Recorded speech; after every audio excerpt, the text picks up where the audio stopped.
अब हम जो न्यू क्वेश्चन करने वाले हैं उसको करने से पहले आपको कुछ फॉर्मूलेस पता होने चाहिए, ठीक है। सो फॉर्मूला क्या है आपका, अगर आप किसी फंक्शन जो कि t की पावर n है उसका आप डेरिवेटिव करते हैं तो फॉर्मूला क्या कहता है कि जो पावर होती है वो आगे मल्टीप्लाई में आ जाती है और पावर में एक कम हो जाता है, ठीक है।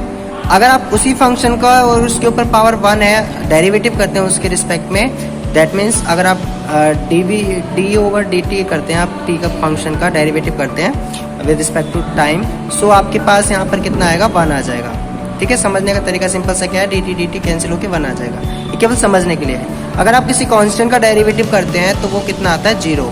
क्यों? क्योंकि डेरिवेटिव मतलब होता है चेंज उस फंक्शन का, ठीक है, इस टी के रिस्पेक्ट में चेंज। लेकिन अगर सी कांस्टेंट है तो सी कांस्टेंट है, दैट मीन्स वो फंक्शन टाइम के साथ चेंज नहीं होगा, तो कांस्टेंट कितना होगा आपका, टाइम के साथ चेंज नहीं होता है, तो इसलिए उसका डेरिवेटिव कितना होगा, 0। और अगर डेरिवेटिव आप बात करें ए टी की पावर n, तो अगर ए कांस्टेंट है तो रूल क्या कहता है, ए आगे मल्टीप्लाई में आ जाएगा और डेरिवेटिव केवल किसका होगा, टी की पावर n का। तो ये रूल्स हैं आपके डेरिवेटिव्स के जो आपको यूज़ करने हैं। इस पर हम क्वेश्चन कर रहे हैं। क्वेश्चन क्या है, displacement time equation of a particle moving along x axis, direction आपको दे रखी है, एक्स एक्सिस डायरेक्शन में जो इसकी मोशन डिस्प्लेसमेंट टाइम इक्वेशन है ये है। आपको जहाँ एक्स मीटर में दिया है, टी जो है सेकंड में दिया है, आपको फाइंड करना है displacement, velocity, acceleration of a particle at t equal to 0 second. और आपको ये बताना है क्या ये मोशन यूनिफॉर्मली एक्सेलरेटेड है। सो अगर मुझे सबसे पहले फाइंड करना है क्या, अगर मैं फर्स्ट वाले का सोल्यूशन देखूँ, एक्स फाइंड करना है, तो एक्स कब फाइंड करना है, जब टी 0 था, तो यहाँ जहाँ जहाँ टी है वहाँ 0 पुट कर दीजिए आप, तो क्या आएगा आपके पास, तो आपको पता है टी का क्यूब करेंगे तो 0 का क्यूब करेंगे तो 0 ही आएगा, 0 से मल्टीप्लाई करेंगे 0 आएगा, तो कितना आपका आ गया डिस्प्लेसमेंट, 20 मीटर। अब आपको क्या फाइंड करना है, वेलोसिटी फाइंड करनी है इसी में, यानी v। तो v क्या होता है, dx ओवर dt। क्योंकि मैं एक पर्टिकुलर टाइम पे पूछ रहा हूँ, v इंस्टेंटेनियस वेलोसिटी है, तो आपको क्या करना है, इस x का डेरिवेटिव लेना है विद रिस्पेक्ट टू t।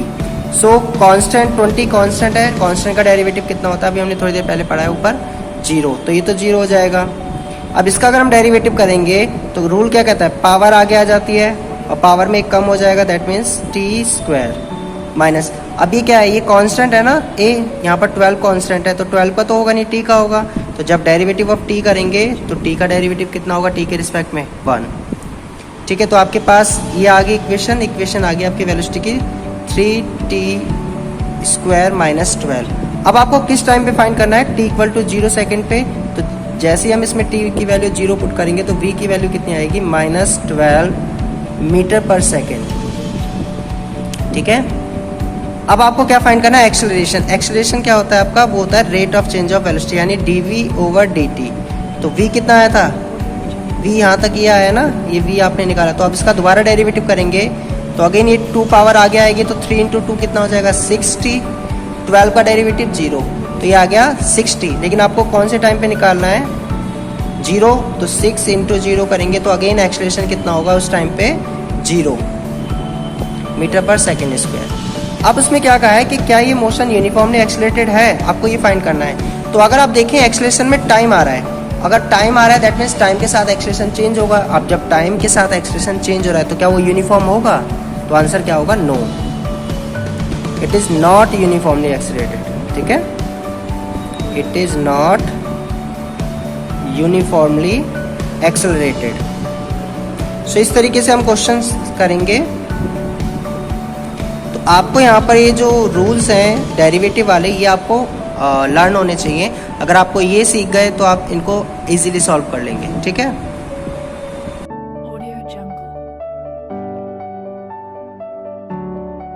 सो अब हमारे पास कुछ नए और फॉर्मूले हैं, क्योंकि इन पे बेस पे हम अगेन क्वेश्चन करेंगे। सो ये क्या आपका इंटीग्रेशन है। इंटीग्रेशन अगर आप टी की पावर n का इंटीग्रेशन करते हैं टाइम के रिस्पेक्ट में, ठीक है, हमने टी यहाँ टाइम लिया है, जरूरी नहीं टाइम हो, वो x भी हो सकता है, ठीक है, कुछ भी हो सकता है। तो यहाँ हमने एक वेरिएबल लिया है t, तो उसके रिस्पेक्ट में जब इंटीग्रेशन करेंगे तो रूल क्या कहता है, पावर में एक ऐड हो जाता है और उसी पावर से आप डिवाइड कर देते हैं। इंटीग्रेशन ऑफ, अगर यहाँ dt के पास कुछ नहीं यानी 1 है, इंटीग्रेशन ऑफ dt आप करेंगे तो क्या आएगा, t आएगा। इंटीग्रेशन ऑफ, अगर t की पावर n के साथ कांस्टेंट मल्टीप्लाई में है तो कांस्टेंट का तो इंटीग्रेशन होगा नहीं, किसका इंटीग्रेशन होगा अंदर, t की पावर n का, ठीक है। तो अगर उसको आप सॉल्व करेंगे तो ये क्या आएगा, c t की power n+1 divided by n+1। जहाँ सी एक कांस्टेंट है। अब लिमिट की बात करते हैं। कभी कभी क्या होता है इंटीग्रेशन में हमें कंडीशन दी होती है, इनिशियल और फाइनल कंडीशन।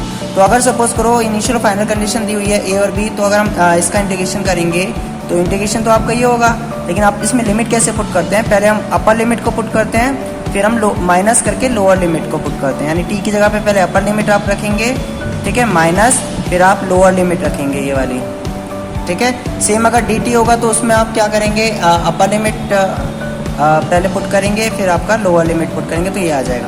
तो आप इससे रिलेटेड हम एक क्वेश्चन करते हैं। क्वेश्चन आप ध्यान से देखेंगे क्योंकि उसी के अकॉर्डिंग हमें करना है इसको, ठीक है।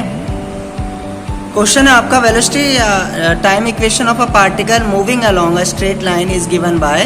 तो आपको इक्वेशन दे रखी है वी की, जहां at t equal to 0 displacement of a particle from the origin is कितना है, 20 मीटर है। तो आपको क्या करना है, find particle displacement of particle at 1 second पे आपको फाइंड करना है। एंड आपको ये भी फाइंड करना है क्या ये मोशन यूनिफॉर्मली एक्सेलरेटेड है। तो आपको गिवन क्या है, v गिवन है। v गिवन कितना है, सो आपके पास v कितना है यहाँ पर इस प्रॉब्लम में जो अभी हमने किया, उसमें आपके पास जो है सोल्यूशन हम कर रहे हैं इसका। सो v गिवन था आपको 10 plus 2t plus 3t square. अब आपसे पूछा है डिस्प्लेसमेंट। डेफिनेशन के अकॉर्डिंग आपको पता है v क्या होता है, rate of change of displacement. लेकिन अब आपको v दिया, डिस्प्लेसमेंट पूछा है, तो अगर मैं इसको ऐसे लिख सकता हूँ क्रॉस मल्टीप्लाई करके।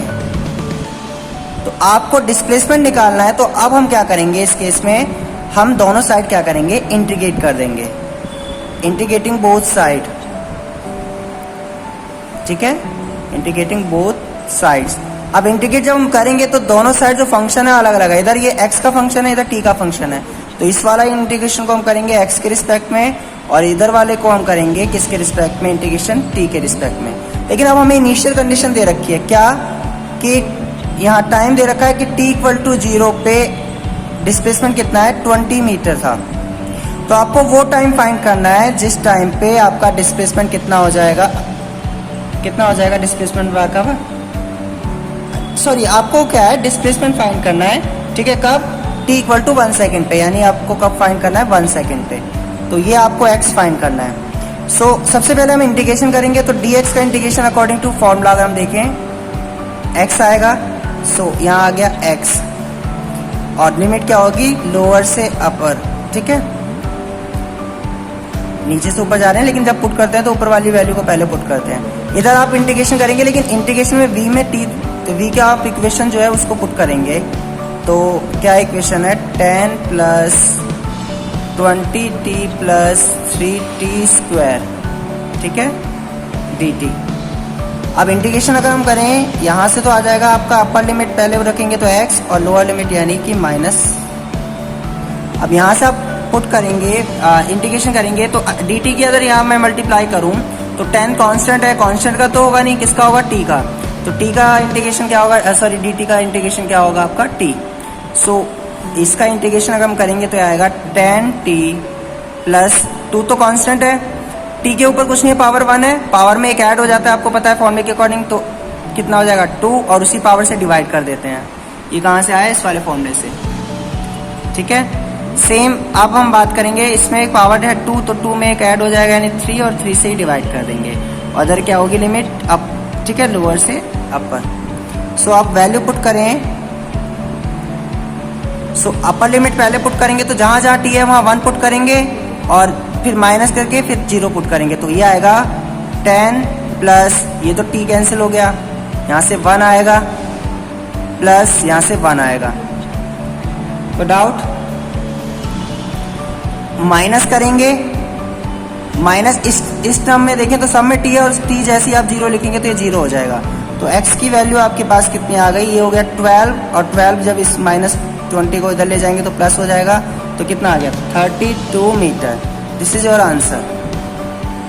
अब आपसे क्या बोल रहा है, क्या ये मोशन यूनिफॉर्मली एक्सेलरेटेड है, यानी अब आपको क्या निकालना है, v दे रखा है तो एक्सेलरेशन निकाल लेते हैं। एक्सेलरेशन निकालने का फॉर्मूला क्या है, dv ओवर dt। तो अब v को का डेरिवेटिव लेंगे, तो डेरिवेटिव आप कैसे लेंगे, आपको पता है डेरिवेटिव लेंगे, कांस्टेंट का डेरिवेटिव कितना होता है, 0।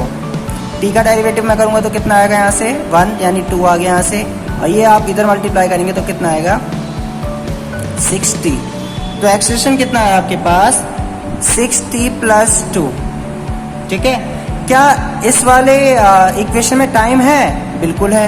तो अगर टाइम की हम अलग अलग वैल्यू रखेंगे तो एक्सप्रेशन क्या आएगा? डिफरेंट आएगा। तो क्या ये मोशन यूनिफॉर्मली एक्सलेटेड है?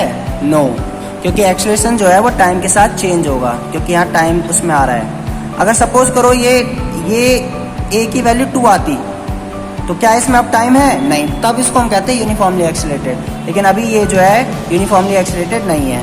तो इस तरीके के क्वेश्चंस आपको ट्राई करने हैं। ठीक है,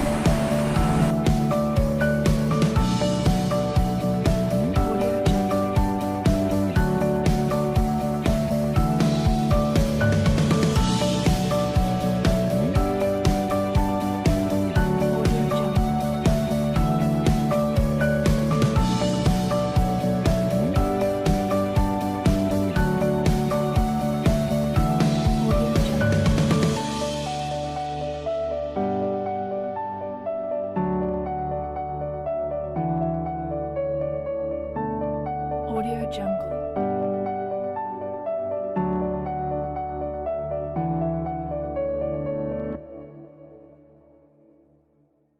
Audio Jungle.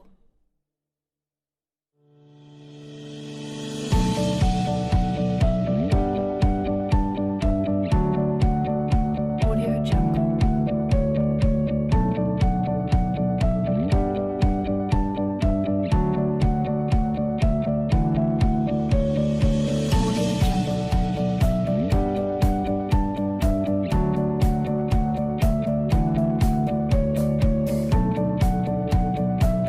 Audio Jungle. Audio Jungle. Audio Jungle.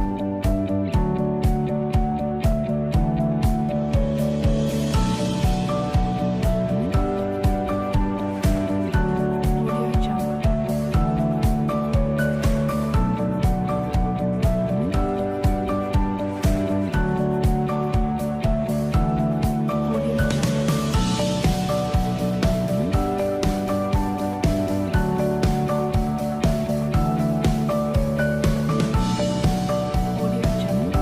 Audio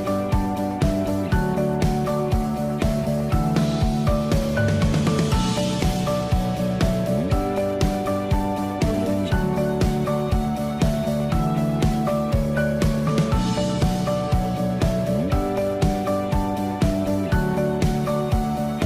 Audio Jungle.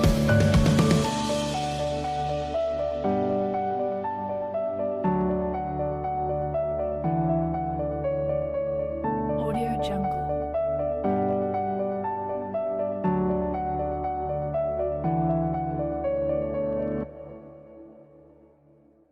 Audio Jungle.